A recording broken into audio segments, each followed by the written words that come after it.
Welcome to Sex Ed with DB. I'm your host, DB. Let's get into it.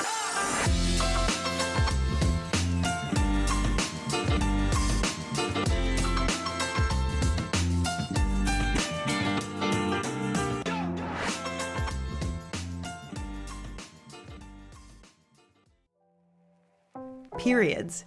Half of the population gets them, but we're scared to talk about them. But the thing is, periods shouldn't be a shameful thing. Since half of the world's population gets a period, we should be busting period stigma and shame so menstruators can feel more confident and knowledgeable about how their body works. And how do we lessen stigma and shame around periods? We normalize conversations and education around periods. And what better way to normalize conversations around periods than with science-backed, sex-positive products and services that fit conveniently into our lives? Check out our brand new sponsor, Day, at www.yourday.com. That's Day spelled D-A-Y-E. And use code SEXEDWithDB for 15% off at checkout when you buy pads, tampons, and so much more. In a world that constantly encourages you to change, it's bold to just be yourself. Sexual expression and satisfaction are different for everybody, so rather than conforming to others, focus on falling in love with who you are. Lion's Den sources the very best products to help you find what you like, and help you feel confident expressing your sexual desires. You can get 15% off in-store and online using code SEXEDWithDB at lionsden.com to begin exploring everything about yourself. Follow them on social at Lions Den Adult on Instagram and TikTok. What if I told you that I did a masturbation experiment with the magic wand and the results were incredible? Don't believe me? Let me share a few things with the class. When using the magic wand every day, I experienced less stress, anxiety, and physical tension. I reported more frequent positive moods when using the magic wand every day, including higher levels of confidence. My level of horniness increased over time when using the magic wand every day. Want to see how else the magic wand impacted me positively? Go to sexedwithdb.com/magicwandexperiment to learn more.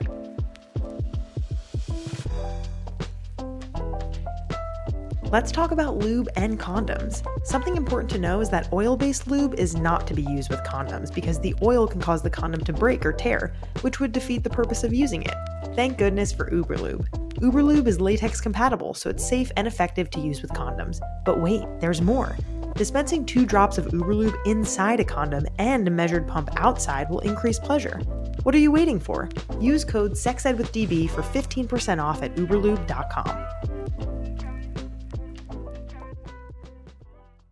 Hello, everybody. Hope everyone's doing great. We have a fantastic guest lined up for you today. Dr. Karen Tang, author, TikToker, all around really awesome doctor.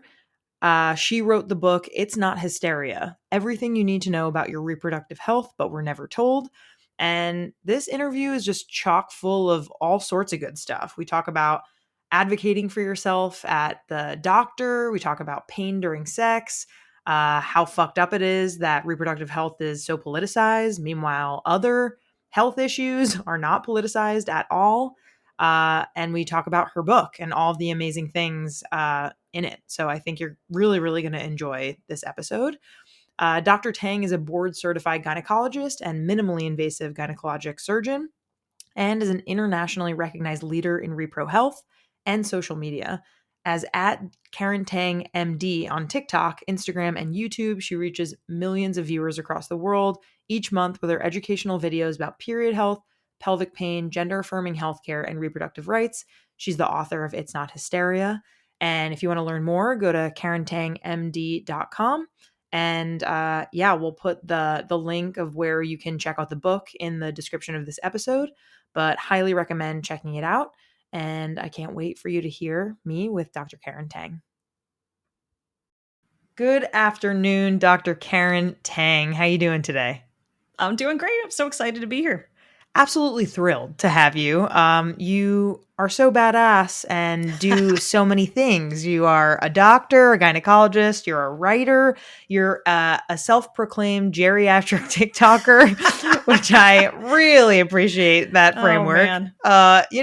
You got to say it before the kids do, because exactly. You got to let them know what's up. So I really appreciated reading that, the playfulness there. But yeah, we're here today to really talk about your book. It's Not Hysteria. And we will be talking about other wild things like trad wives, and we have a fun listener question. So we're chock full today. I'm so But excited. yeah, thank you again so much for being here. We'll go ahead and get started with our first segment, the quick and dirty. And we have 3 get to know you questions. And the first one is, what is your current biggest sex ed hot take, if you have one that's brewing? Oh man, the one I feel like I'm talking about a lot recently is sex is not supposed to hurt. Mm, So I'm a pain specialist, and one of the things that comes up a lot is just normalization of pain. And somehow it became lore that everyone has just passed down. Like sometimes sex is going to be painful. You have to just like kind of grit your deal teeth with and get it. through it, deal with it. The first like bunch of times is going to be really painful. You just have to just kind of tolerate it. We always kind of say it may be like the very very first time it can be painful. There's actually ways to get around it as well, and it's not supposed to keep on being painful. So painful sex could be so many different things. It could be like a medical issue, vaginismus, endometriosis. It could be a sign that maybe you aren't getting sufficient like lubrication. There is so much that could be going on, and you do not need to just tolerate it. Yes. So that's a big thing I feel like I'm talking about a lot these days. It's definitely not normal. Don't just tolerate it. You deserve better sex than that. And you deserve better in so many different ways, but definitely in terms of sex. Yes. And, if you're on Bridgerton Talk, which I'm sure Mm-hmm. you are, Oh man, yeah. Mm-hmm. millions and millions of people are viewing these scenes, and ultimately there's a lot of great things about it. Like, the scenes in particular, spoiler alert, if you haven't seen the most recent season of Bridgerton, it's too late and you need to go and watch it. I was going to say, go watch it. Yeah. Go watch it. Pause this and Yeah. go watch it, come back. And, Penelope and Colin are having sex for the first time. And there's a lot of really great things about that. There's like a lot of gentleness and consent and conversations. And, he fingers her. There's a lot of touch. There's a lot of, taking your time. And yet he still says like, this is gonna hurt, and it's usually hurts, or it's supposed to hurt, or, something along those lines. And a whole new generation of young women in particular, people with vulvas, are thinking, oh, I should internalize that, right? Like that is something that I need to know. And we are here to get the record straight and say it shouldn't. And, maybe back then in the whenever 1800s question mark, they didn't have accessible lube or something, Right. or why didn't he go down on her for a little bit? Like, right. Like take a little bit of time, take a little bit more, it's like, Yeah. like an average of like 20 minutes for someone with a vulva roughly to like kind of get in the zone. It takes some time. Yeah. So I'm really glad that you said that. And that's honestly a good precursor to the last segment, because our question happens to be about pain during sex. So that's a really good precursor. The second question from the quick and dirty is, what's one thing that you wish everyone learned in sex ed? And I know there are a million, but if you had to kind of say one thing that maybe covered a lot, what would that be? Well, it actually has to do with this idea of pleasure, pain, and kind of what you learn when you are learning about having sex for the first time. This blew my mind. I did an interview with a woman, Alicia Reiner, who is an actress, and she also is like a sex advocate. And she kind of pointed out, like, whenever we talk about sexual health, it's always focused on bad stuff. It's about, avoiding bad things, infections, unwanted pregnancies, which is obviously an important part of sexual health. But she's like, what about pleasure? What about like orgasms? It's so often, and this is like all sex ed at every school. It's all about like, how do you make a baby? Like, how do you avoid an infection? And it's not at all about like, what is pleasurable, like like what gets you aroused, like how do you reach orgasm, like like we literally do not teach any of that in school, or your parents don't teach you that for sure. So there's this huge kind of like gap in like knowledge, of people just sort of like at some point figure it out, or they have a partner that they feel comfortable enough to explore things with, or they just kind of know to explore on their own. So I do wish that there was a little bit more focus on like platforms like yours about like seeking pleasure and like finding out what you enjoy. Like this is like, sex is supposed to be enjoyable, not just like avoiding bad things. Why people have it, right? Yeah.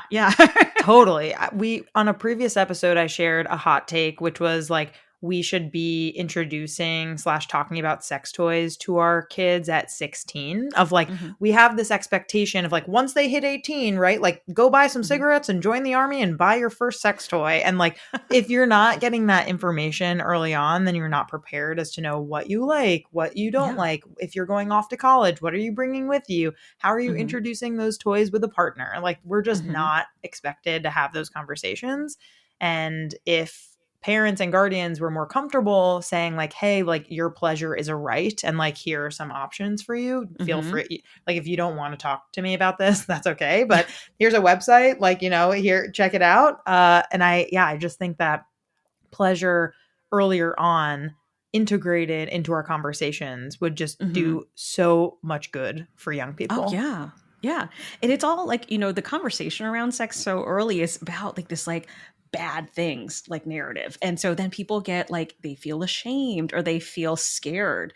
And instead of being like, okay, like this is something I want to explore in a healthy, positive way. Mhm. It is really kind of sad that so many people early on not just America, like obviously all over the world, that they approach sex in that way when they're younger. Totally. Totally. Yeah. Yeah. Mhm. Um, your last quick and dirty question. Are you ready? Are you I'm ready. prepped? Yeah, I'm Uh, ready. what is your favorite and least favorite thing about being a gyno? Oh, nice. I like that.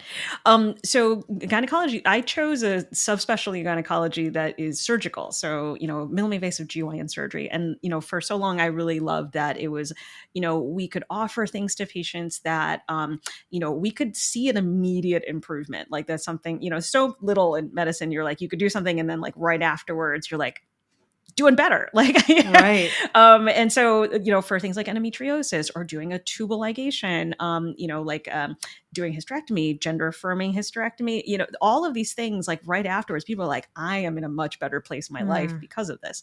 But recently I've been doing a lot more things like menopause care, talking about these like long-term, like, lifestyle changes, like things that affect like your whole life. And that's been really gratifying too, just basically being able to partner with the patient about like something that's going to make their whole life better. And that's really amazing to me. And my least favorite thing is the fact that the medical system and insurance systems are so bad at Yes. women's healthcare. It's outrageous. And I talk about this in the book. I talk about this in social media. There's like no research. There's no like, people complain about the different, like, there's not many options for treatment for things. We do a lot of dependence on things like birth control. It works well, but it's crazy that, there's one class of medications for so many different things.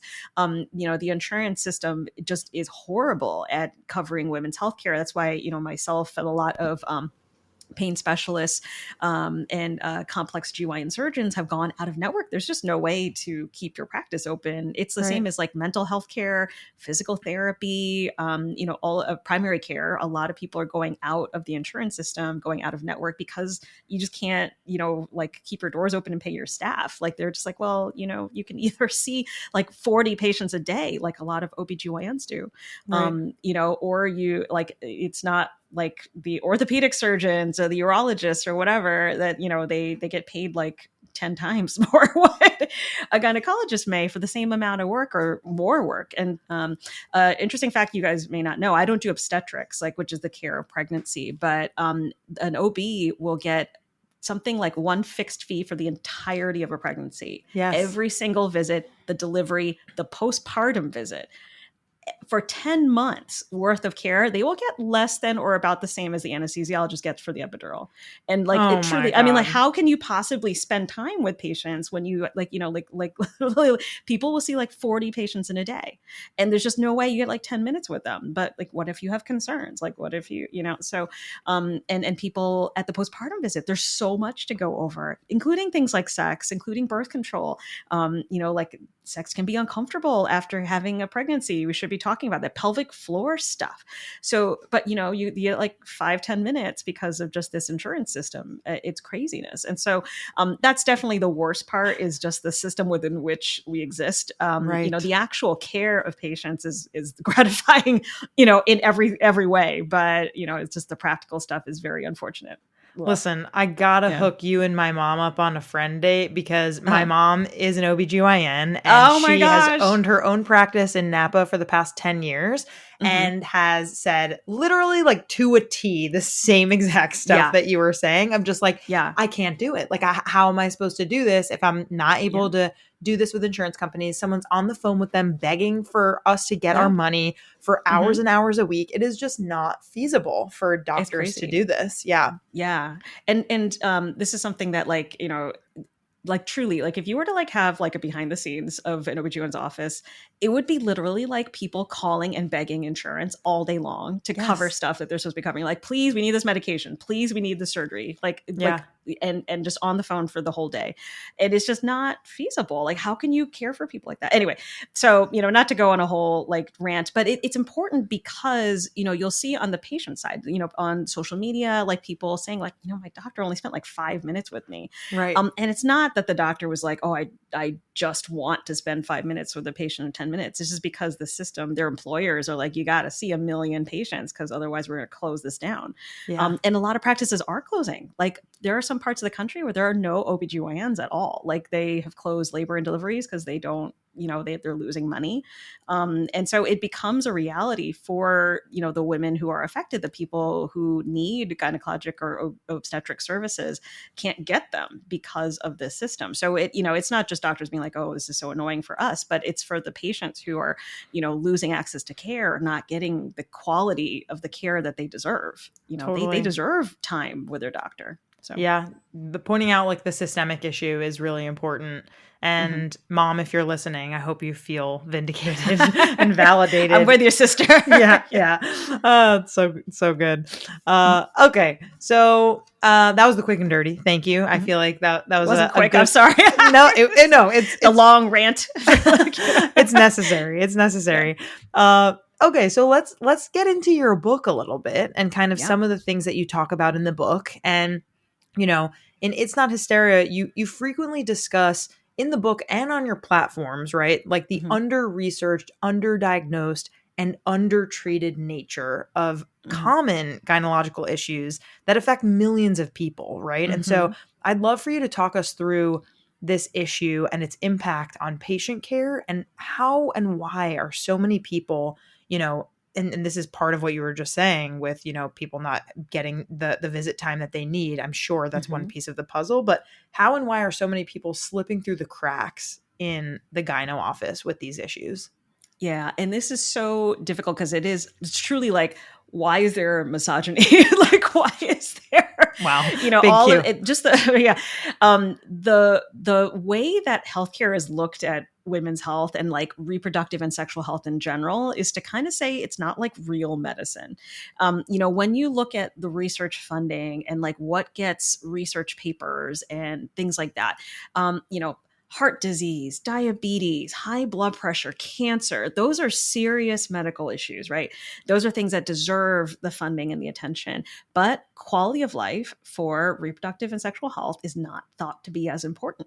Mm, So, especially so much of it culturally, like we were just talking about people feeling embarrassed or ashamed. It's almost like, why would you even talk about like vaginal health? Like, ugh, you know what I mean? Like there's this sort of sense that it's like it's not only like not real medicine, but it's also like embarrassing. And like, why would somebody like, in a prominent research role actually dedicate their career to something like, wow. periods or sex? You know what I mean? And so, so quality of life is not factored in, especially if it has to do with women, people assigned female at birth. And that then leads to the problems of not having enough answers, diagnostic tests, treatment options, awareness, education. So for instance, endometriosis, I use this example a lot because I specialize in pain. I see a lot of endometriosis patients. On average, it takes 7 to 8 years to get a diagnosis of endometriosis, which causes debilitating pain, horrible things like diarrhea, like bowel problems, infertility, bleeding, like all of these different things. It's horrible impact on quality of life. But because things like period pain, pain with sex, which is another common symptom of endo, are so normalized. Like, people are like, well, but everybody has bad periods. Like, why is that important? So, one, we don't have like enough education about these things. So we need to make people more aware that they exist, including healthcare providers.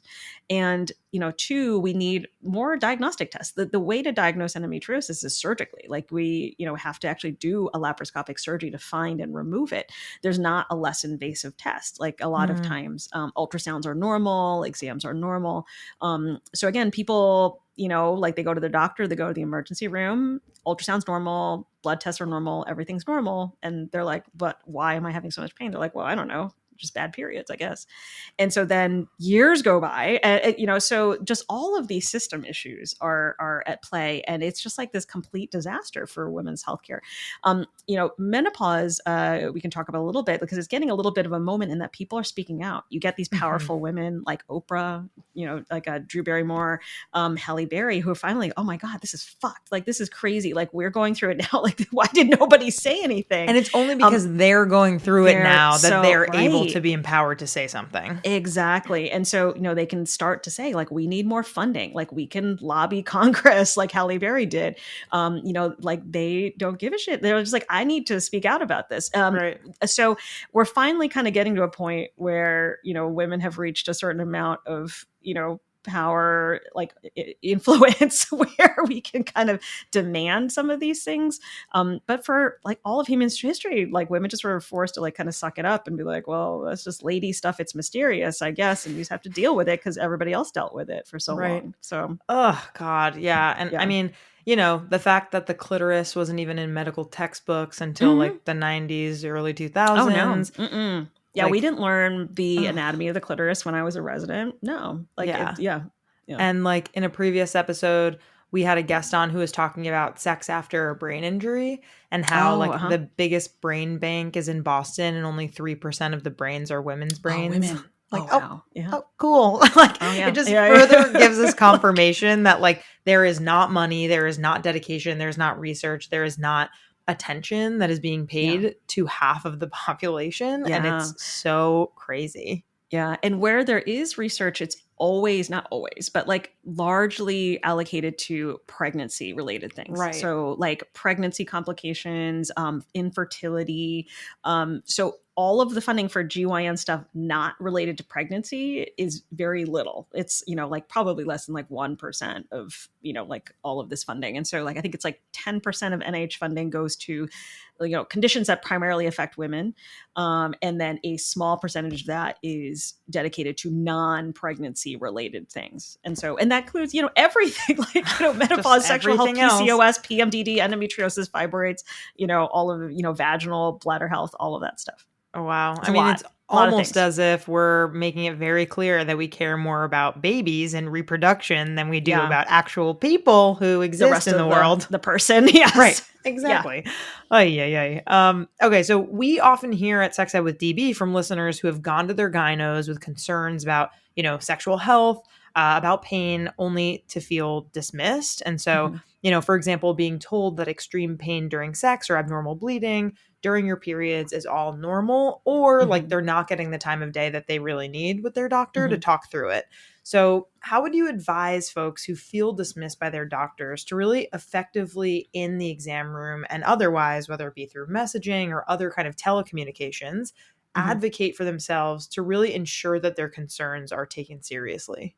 Yeah. And this is so important. It's a lot of what I do on my social media. And the book has 2 entire chapters on, like preparing for your visit, kind of writing down and, organizing like what your thoughts, your questions, your concerns, what you want to discuss, and then, how to approach things like talking through your options, what to do if your doctor's not, listening, and if you're feeling dismissed. So there's a whole lot. We could do a whole episode on this, but just general things.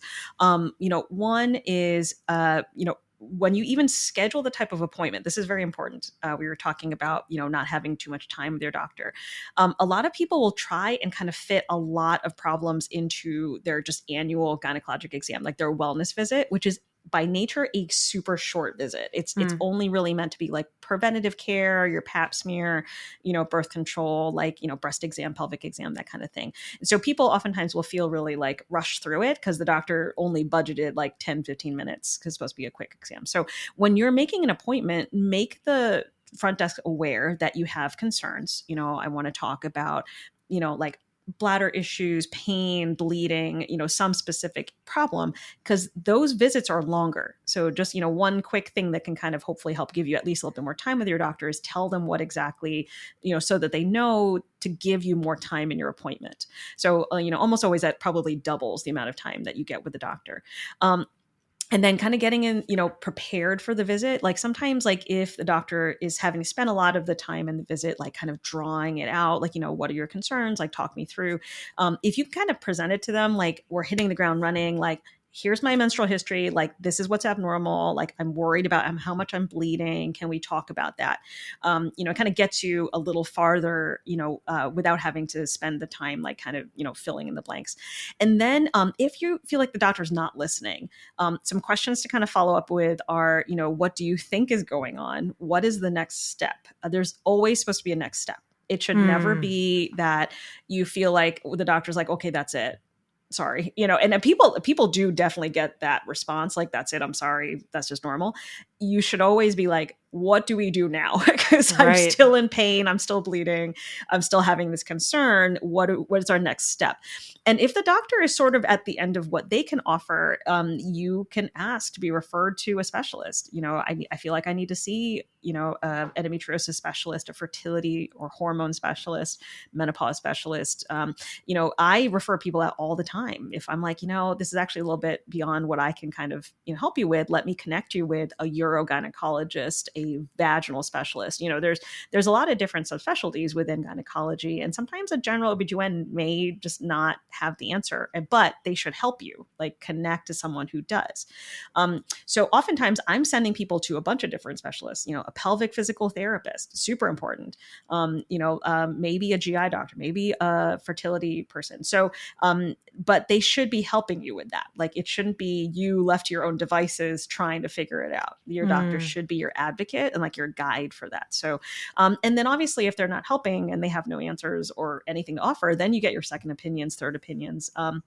You can ask in different support groups. That's been really huge on social media, like different, like endometriosis, fertility, like there are all sorts of different organizations and support groups that have formed around a lot of these issues that people have struggled to deal with. Someone that I actually didn't even know about before, like the Roe v. Wade happened, was the child-free groups, by the way, for people looking for sterilizations. If you're child-free and you can't get a doctor to do a tubal for you, that actually has been huge. They have like surgeon lists that a lot of these groups have their own lists of doctors that they've curated from people who have been like, actually, I had a great experience with this person. For everyone who has struggled and like gone to multiple doctors and couldn't find someone who's going to listen, like here's a group of doctors who will. So you can find a lot of these for endometriosis, for people who are child-free, for gender affirming care. There are ways to kind of crowdsource, people who you had a good experience with. And you can often search by your geographic location too. So, if you're in Pennsylvania, New York, or whatever. Or like local, like social media, like Facebook groups, people crowdsource doctors all the time. Like I always see people like being like, does anybody have a good gynecologist who maybe knows about menopause? So you or can find Reddit. There's like Reddit, exactly. Yeah, the child-free group is on Reddit.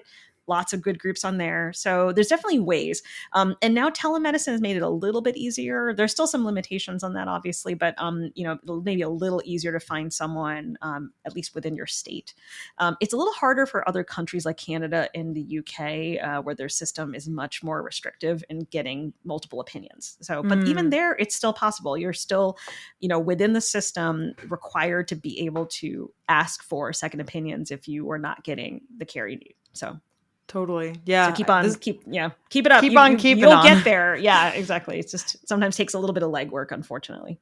Yeah, no, that list of practical tips was really helpful. And I also think that, the key that I'm hearing here is confidence and persistence. Like if you as a patient kind of continuously say, no, that's not really good enough, I'm going to need X, Y, and Z. And you have a doctor that really cares to listen to you, then they should be helping you, whether that be really doing a better exam or referring you to that specialist, or, like you should know that your pain concerns, like number one, are important. And number Mhm. two, like you said, that 7 to 8 year average diagnostic, like that's not on accident, right? Like that's because Right. people are not taught how to do that advocacy, and doctors Mhm. are, there's the whole systemic thing about like there's not enough funding, there's not enough Mhm. research. If you need to do an actual laparoscopic surgery in order to find something rather than just an exam, that makes things harder. So there are all these pieces that are coming into play that make it Mhm. that much more important that us as patients have to be really, really clear about like what we're looking for, confident about our needs, and like Mhm. really unrelenting in making sure that our doctor or medical professionals listen to us. Yeah. And it's really sad because a lot of the things that people come to me for second, third, fourth opinion are just like bread and butter gynecology. The Mm, endometriosis, PCOS, PMDD. Like you don't need to do a fancy test. Like just by listening to someone's story, like most of the time you already have a pretty good sense of what's going on. So people will be like explaining their experiences. I'm that's classic PMDD. Like you couldn't write a more textbook example. And somehow just they were bouncing around from doctor to doctor being like, why do I feel like this way? This is horrible. And they're like, well, you said everybody feels a little moody during your period. I'm like, no, it's not just moodiness. It's like if you're being like, your life is put on hold like during your kind of premenstrual time when you can't function because you're having such bad mood symptoms. That's premenstrual dysphoric disorder. So like I said, it's not like you have to go to some like uber expert who knows something that no other doctor does. Like most of the time, these are very simple, straightforward things. It's just you have to be, open to listening, know the patterns, like understand, like what you're looking for. And it's usually fairly straightforward. It's just a matter of, getting to the right doctor who will listen.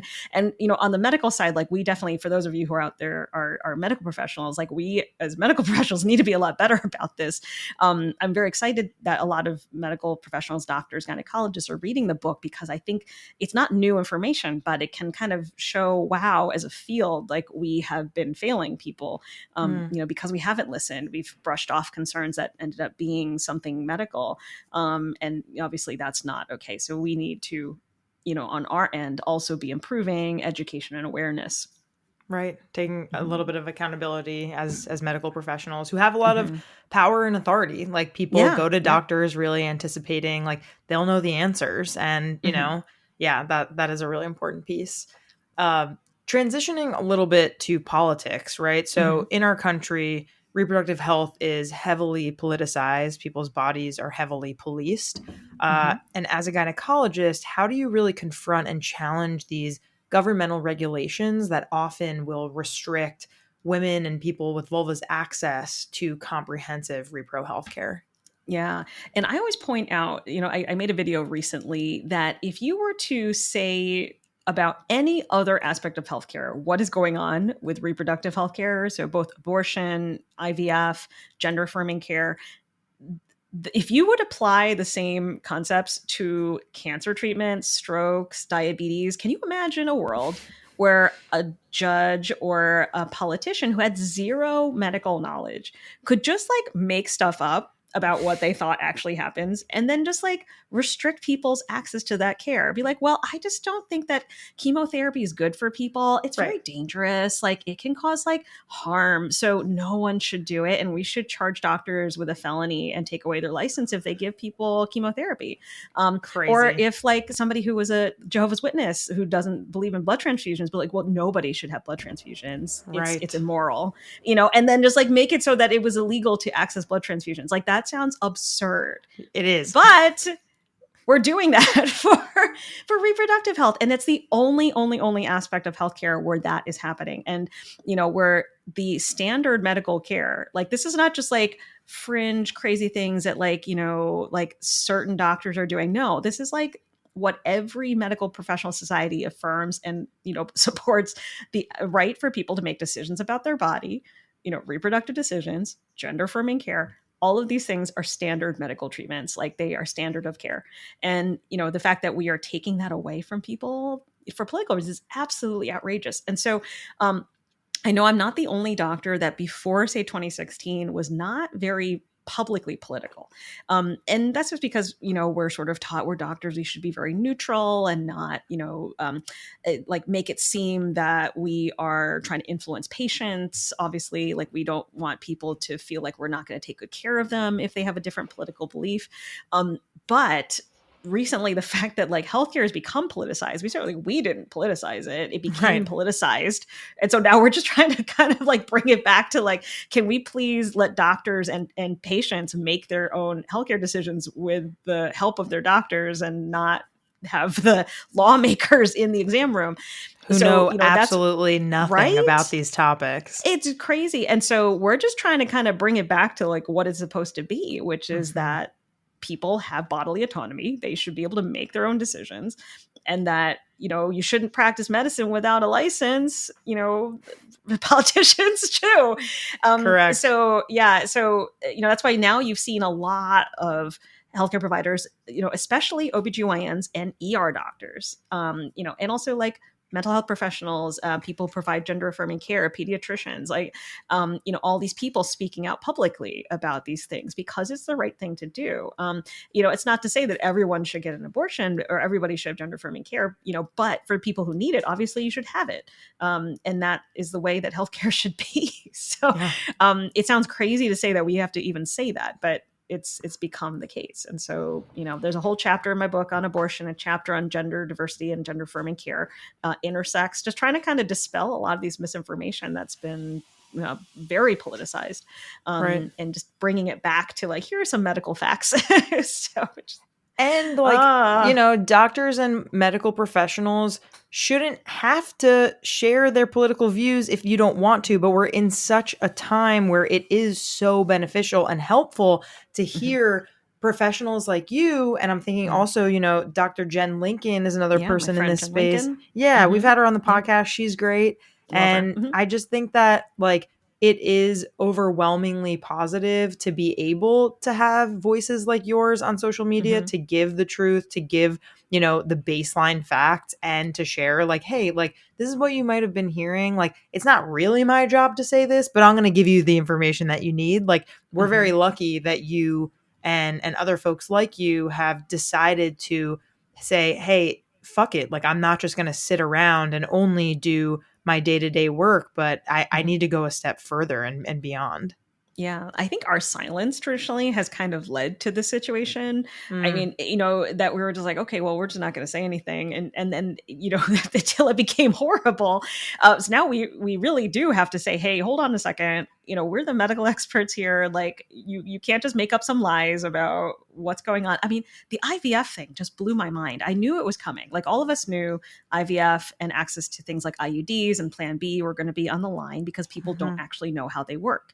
Right. And so, we knew it was coming, that there was going to be like an attack on IVF, but it just is so mind-boggling that they could do it. They'd be like, well, we just don't love the idea of embryos. I'm like, oh my God, like we have to take a step back and be like, hold on, let's bring it back to the world of reality for a second. Correct. And yeah, saying that, like the guy who said that you could reimplant ectopic pregnancies in the uterus, like, no, honey, like you can't do that. Honey, yeah. Not right. Like, there's no abortions after the child is born. There's no such thing. That's infanticide, So things like that, where we have to just kind of be like, come on, guys, it's not real. That's not an actual thing.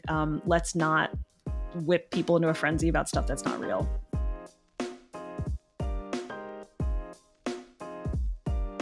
I'm about to get personal here, so listen up. I'm going to tell you a fun fact about me that you definitely didn't know. The lube that I use most consistently is Uberlube. I really mean it. If you were here with me right now, I'd tell you to go over to my nightstand drawer and tell me what you see. That's right, you would see a bottle of Uberlube. If you've never heard of Uberlube, let me tell you about it. Uberlube is a silky smooth silicone-based lube recommended by leading doctors, and its body-friendly ingredient list makes it widely used by people with sensitivities to lubricants. Another amazing thing about Uberlube is that it doesn't leave a sticky residue like water-based lubes do. It lasts for a long time and doesn't stain clothing or bedding. I have 3 bottles of Uberlube on my bedside table right now, ready when I need it. If you're someone who wants to feel more pleasure in the bedroom, use code SEXEDWITHDB for 15% off at uberlube.com. Trust me, It's amazing.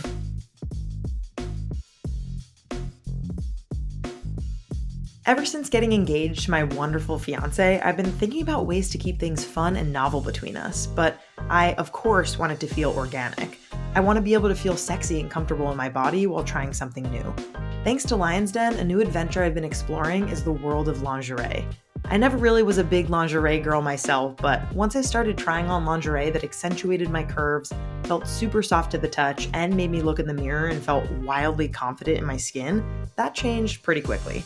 Plus, when I searched for what I might like on Lion's Den's website, I saw models that actually looked like me.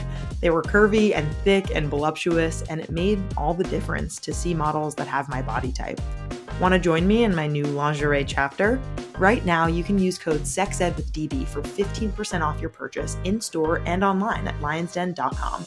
Follow them on social media at lionsdenadult on IG and TikTok for exclusive offers, deals, and giveaways.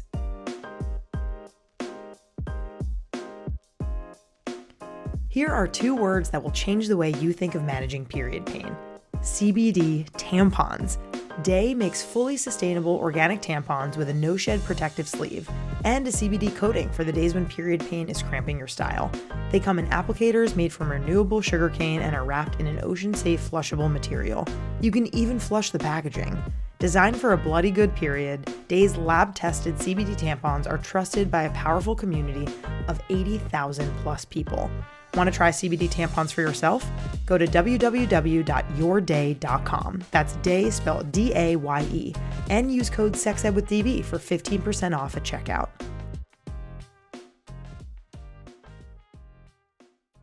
Black people love the band Paramore. We're all aware of it. It's like an accepted truth.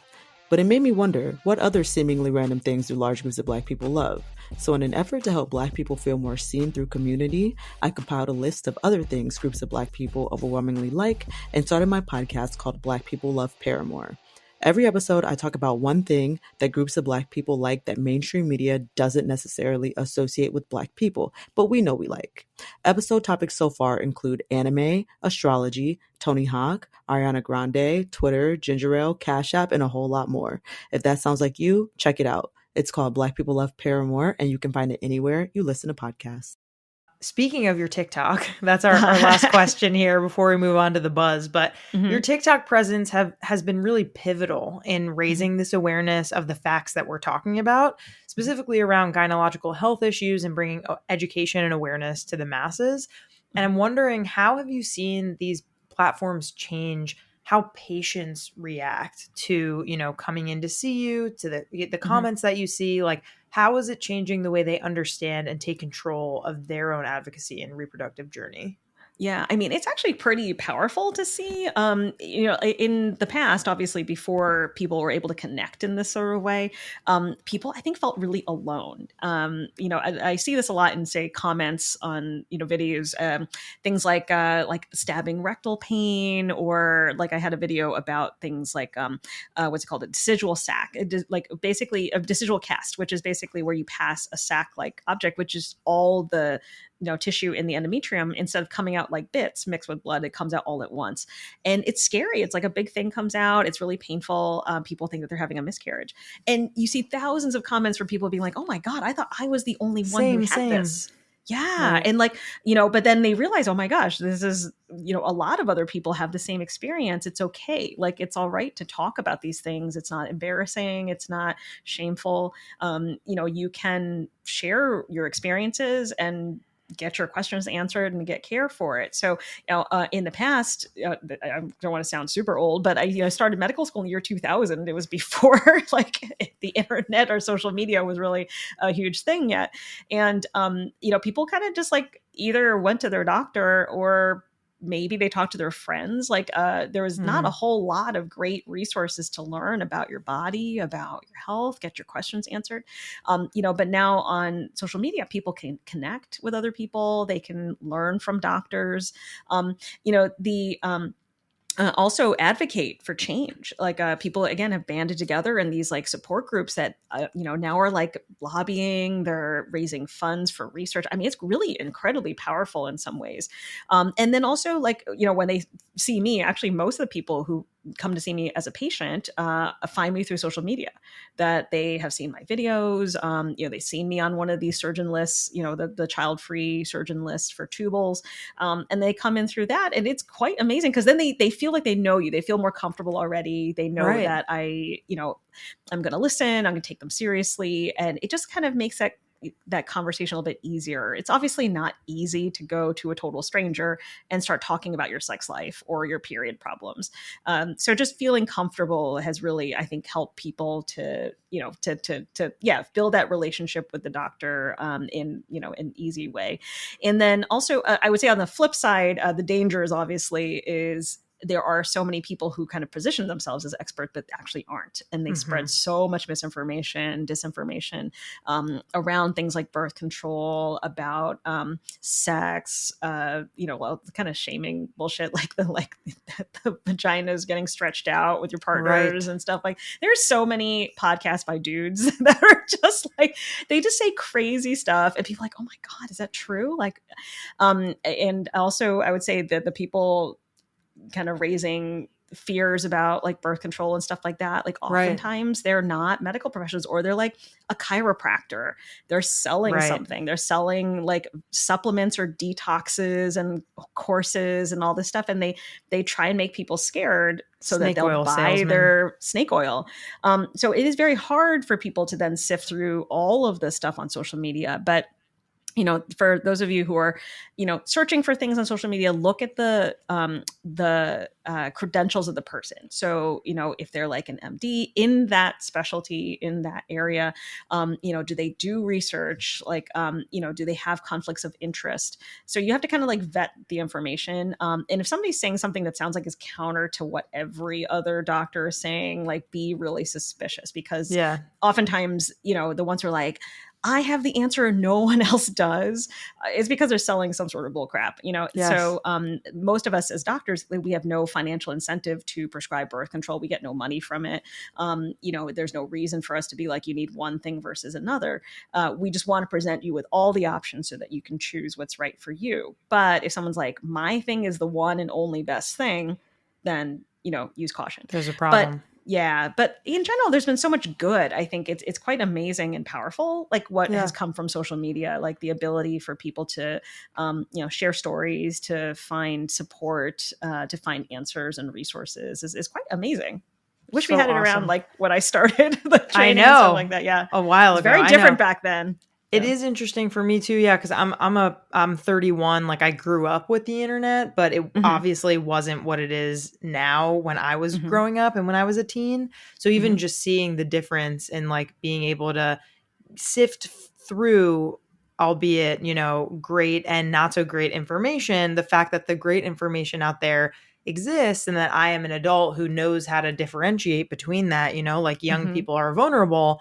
And it's even just making me think of a simple thing of like, what if there was just one Google Doc, with 100 names of like, you can trust these people. Like here are doctors, here are, health experts, here are organizations. Like maybe that's a next step that I could do, and just kind of send it around. And like, if you want to be on it, like you make sure your credentials are on there, and then, people could have better information that way.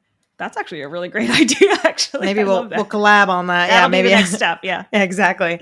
Well, before we transition to the buzz, why don't you tell people where they can get It's Not Hysteria? Yeah. So It's Not Hysteria. You can get it anywhere you get your books or audiobooks in ebooks. So I always encourage people, if you have a favorite local bookstore, go to them, because the more booksellers can see that there's interest in the book, the more they're kind of support it. So, you ordering a book from your local indie might help them to display it so that other people who need it can find it. But obviously, you order it anywhere. If you need to order it online, there's also, your Amazon, your Barnes and Noble, and your bookshop.org, or you can support indies even if you don't have one near you. The proceeds go in part to support indie bookstores. And then I narrated the audiobook.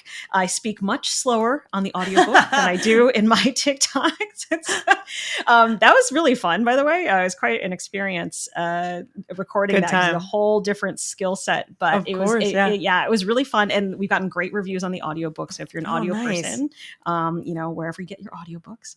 And and also libraries. I tell people, like, request it from your library. It's also terrific resources then for the community. So thank you. Yes, I am a huge Libby girl myself. If you use Libby digital Kindle library app. Oh my gosh. I get like a million books out of my library. I'm a huge library person. So, it's so important. We got to do it. We got to support the libraries. Well, awesome. Why don't we go ahead and we'll transition to the buzz. And today's topic is about trad wives. And so Dr. Tang, you recently made an appearance on ABC News Nightline to represent working moms in a discussion about the quote unquote trad wives trend. And listener, if you don't know what a trad wife is, let me share it with you. So let me educate you. It refers to a movement where some women embrace traditional gender roles, often emphasizing homemaking and supporting their spouse as the primary breadwinner. So immediately I just think of like Mad Men, and not the moment in Mad Men where the women want to work, but where they prefer to stay at home and put judgments on other people for not doing so. And so the points I want to ask here are like, why do you think this is a trend that's catching fire right now? Like how is this trend intersecting with kind of the representation of working moms in our modern society? And how is it impacting kind of broader conversations about modern motherhood and like societal expectations? Oh, those are great questions. Oh my gosh. So the idea I think is very appealing for people because of the aesthetic of it. They make it look very beautiful, very peaceful, like they're making a beautiful meal and they're beautifully dressed. It looks very calm. And so I think the way they kind of present is sort of an escape from like modern day ills, which has been like people are stressed, like they're in the rat race. So it sounds very appealing. I can sort of see why there's an appeal to it as an aesthetic. Where it gets dangerous is you get a lot of this intersection with not just like, oh, it's somebody who chooses to stay home and be a homemaker, but it has kind of led in algorithms to some of this extreme, like conservative, like misinformation. There's a lot of like intersection with things like anti-vaccine, anti-science stuff, where like we reject all of modernity, and then it also has a little bit, if you picture the Venn diagram intersections, you got a little intersection with like the Andrew Tate alpha male kind of rhetoric of the man is the dominant one and the woman is submissive and she stays home, and it's like these harpies who are like choosing to work, and feminist is a bad word. So again, you have this like extreme perspective. It's not just like that a woman may choose to stay home and care for her children and her family. It's become like, well, if a woman doesn't fit traditional female roles and she's trying to be a man and she's trying to like be this like alpha woman, then that's like unappealing, it's evil, it's disgusting. And so that's where the concern is it's not just and in the Nightline interview, Juju Chang and I both were like, we don't want it to be like the mommy wars where we're pitting working moms and stay-at-home moms against each other. It's against this concept of there's one right way. And, if you choose to work, you've abandoned your children, like you're being somehow unnatural to your womanhood. Right. And then, like I said, the dangers of, we were saying that there's so many women who early on, they marry very young, they have no work experience. Then what happens if the husband is abusive, if he like leaves her, if he dies, she has no, credit history, she has no work, she's not able to, go out and get a job. Like it's very, it forces them to be dependent on a husband. And that can lead sometimes to things like abuse or people being trapped in a marriage where they're very unhappy, but they feel like they have no recourse. So, we just wanted to raise awareness about all the potential dangers of this. And in the end, it's always up to the person. So I fully support, like, women should choose for themselves what is right for them. But, you get this danger of, so obviously, the Harrison Butker speech came up with the, your life only starts when you have children and, you get married. The piece on Taylor Swift in Newsweek. Yes, let's talk about that. Yes, let's talk about it, because I spoke about that too. She's 34, she's unmarried, she has no children. So problematic. Why should we be sending our girls to look up to her? Yeah, she dated 12 men. I laughed at that. I mean, I would say, again, whenever I point out the inherent just inequalities, I like to just say, change woman for man in this and say, would you ever in your life hear somebody say, this man is not a good role model. He is unmarried. He has no children, and he dated 12 women over several years. Yes. No one would ever say that. Like the billionaire at the top of his field who, gives to charity and inspires millions around the world. I mean, yeah. So that is what I speak against. And I do feel like, it is cool for me to say, I'm a working mom. I can be an author and go on book tour. I can have my own practice. I have kids and the kids are happy. And, I may not make it to every school event, but, neither do a lot of dads. So totally. Yeah. My husband in that interview, he said something like, we have to redefine what it means to be a man and a dad. Because if it is that we're so shocked that a dad could be the one who cooks and goes to a lot of the school events, like that's like, a little sad too. That's so sweet. It's just like, well, it's amazing. Maybe we should just make it like feel even, and that there aren't expectations. Like there's the whole like Emily Oster thing where it's kind of, I'm like on my soapbox about this, but basically Emily Oster, famous economist, and often talks about feminism and talks about like kind of work for women compared to work for men. And like, there's a chart that she created a little bit ago where it essentially shows that no matter where a woman is, if she is the one that is working full-time, working part-time, not like, not working at all, everywhere in between, she is still doing more housework and logisticking for her family than even if in a cis straight relationship, the dad is unemployed and the mom has a full-time job, she is still doing more than he is when it comes to house cleaning, like homemaking, food making, dropping the kids off. Like that is a problem that we're not concerned with that dynamic. Yeah, I belong to a couple of women physician Facebook groups, and this comes up all the time. They'll be like, even if the husband is a stay-at-home father, like she's still like, well, we still have like a nanny. We still have somebody who's like, like Instacarting he's not going grocery shopping. We have, like food preps, and they're like, what does your husband do? It's like, what is he doing? What's like, he doing? What's he working on? What's going on? Like, why isn't he doing more? But so yeah, it's definitely and my husband and I have talked about this a lot, both in the videos and all this stuff about how it should just be like, this is just what needs to happen in the house, and just however we divvy it up, but have it be fair. And it's not that there's like woman work and man work, and that whatever job you do for making money, that there's also the additional like unpaid labor that often gets put onto the female partner. So I fully agree. Like let's re-examine like what we really consider important gender roles and why. So yes. Exactly. I can't cook at all. Nobody wants me to cook. That's he should be doing the cooking because nobody wants me to cook in this household. Right. So I mean, that's a hack, honestly, is being bad at something. They're like, okay, well, I can't really take that on. Not for me. Yeah, exactly. Thank you. Next. That's so funny. Okay. Dr. Karen Tang, this has been such a fun interview. We have one more segment and then I will let you go. But we have Booty Call, which is when people call in or write in with questions or stories, and they're looking for advice or reactions. And an anonymous listener wrote this in. Is it normal to always feel sore after sex? I am a female vagina owner and my boyfriend penis owner.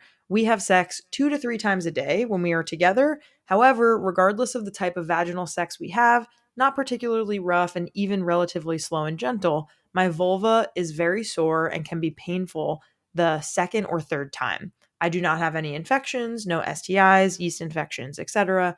Is this soreness normal for vagina owners, or is something wrong? And, you spoke a little bit about this in the beginning, but would love to take it home with kind of like, how would you respond if this was a patient or if this was someone writing into you? What are your thoughts on this? Yeah. And so just like we said earlier, it's never normal to, have pain. That doesn't necessarily mean that there's something very wrong. So just to kind of take a step back, it doesn't necessarily mean that there's something like really, really serious, but it deserves, evaluation and like looking at ways to solve the problem. So I, obviously can't diagnose over, the podcast, but of course, just a couple of things, that I would just sort of say, obviously if the first time that you're having sex during the day, it's not painful, it's good. It usually means that there's not like, like an endometriosis or something like kind of, more where it would hurt every time. So if it's mostly the outside, we think about things like the lubrication. We think about things like there's like vulvodynia or like actual vulvar issues. So it could be as simple as something as, using a different lubricant. Sometimes even if somebody's using, say, a water-based lube, sometimes they can like dry out really easily and you can almost end up more dry and irritated afterwards. So maybe changing to, a silicone-based lube that lasts a little bit longer. Just don't use it with silicone toys. Or, again, I can't give advice because I don't know what's going on. But just to, say that there are sometimes just like little easy changes that might make it simpler. Or, making sure that, you're adequately lubricated before you try to have sex the second or third time. Maybe using things like fingers to stretch or like dilators or wands or, toys or something, if it's just a matter of like kind of like helping to stretch things a little bit. But so ways to kind of like figure out what's going on, one, seeing your gynecologist so that they can do an exam and see, is there anything with the actual vulva itself, or is it, the pelvic floor. I actually send a lot of people to pelvic physical therapy for pain with sex. They can do things like work with the wands and dilators, and also desensitize sometimes to, things like the vulvodynias, the vaginismus, like they can, help treat that as well. They're very effective at that. And then the gynecologist can also, if it seems like it's not, like a physical problem, but just for discomfort, like, there's even things like lidocaine gels and stuff like that. But in any case, whatever it is going on, seeing a combination of a gynecologist, sometimes a pelvic physical therapist or a urogynecologist, those are all specialists who deal with like, the vagina, the pelvic floor. There's some options out there to help. And so again, it's not something that you should have to be like, oh, I just have to kind of like grit my teeth and, bear it every single time. And so, but like I said, it is good that it's not necessarily every single time that it's uncomfortable because, hopefully it's just a matter of just finding, right lubricant, kind of preparing your body better for the second or third time, et cetera. So there's hope out there. Don't worry. Totally. Yes. And go get help. Go get help. Yeah. You can get help. And also like, may I say, like, it is not a requirement to have sex 2 to 3 times per day if you're mainly enjoying it once per day, and there can be other things that you can participate in the other 2 to 3 times, and it doesn't have to be PV. Yes, I was just about to say, it doesn't have to be penis and vagina intercourse, whatever is pleasurable. And I say this a lot. Focus on the pleasure and not the specific act. So, if there's something that, you enjoy like the first time around, but then the second, third time, whatever you do, if you do try like all these different things, you're like, it's still kind of uncomfortable the third time, which it is for a lot of people. Just to kind of take a step back, like I think a lot of people, if you're having sex intercourse like 3 times a day, they get a little sore, and that's right. Okay. So, but if you want to be able to have sex that, many times in a day, which is, obviously like completely up to the person, there are definitely ways that we can try and make it more comfortable so that you can, if you want. And so, but yeah, just like you said, there's other options too, that if you're like, this is actually not enjoyable for me, like I don't want to, then you don't have to, of course. And so, whatever is serving you, you know what I mean? Totally. Well, we are at the end of our road here. Dr. Karen Tang, thank you so much for being on. You were such a wonderful pleasure to speak with. And really, really appreciate it. And folks who are listening, don't forget about It's Not Hysteria. Thank you so much. I had such a great time. It was a wonderful conversation. Thank you.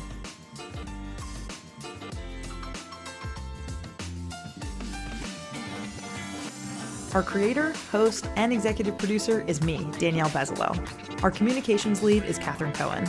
Our producer is Sadie Leegee. Our marketing coordinator is Mitch Coburn. Our social media coordinator is M. Kirsty Frazier. Our music theme is by Hook Sounds. Thanks so much to our featured guests, partners, and listeners. Want to partner with us? Email us at sexedwithdb@gmail.com. Do you have a silly sex story to share, need some advice, or have thoughts on the episode you just heard? Give us a booty call for a chance to be featured on the podcast. Check the show notes for the details. For more sex ed content, follow us on IG at sexedwithdb podcast and on TikTok at sexedwithdb. Want to know your sex toy zodiac sign? Go to our link tree on our IG now. See you next time.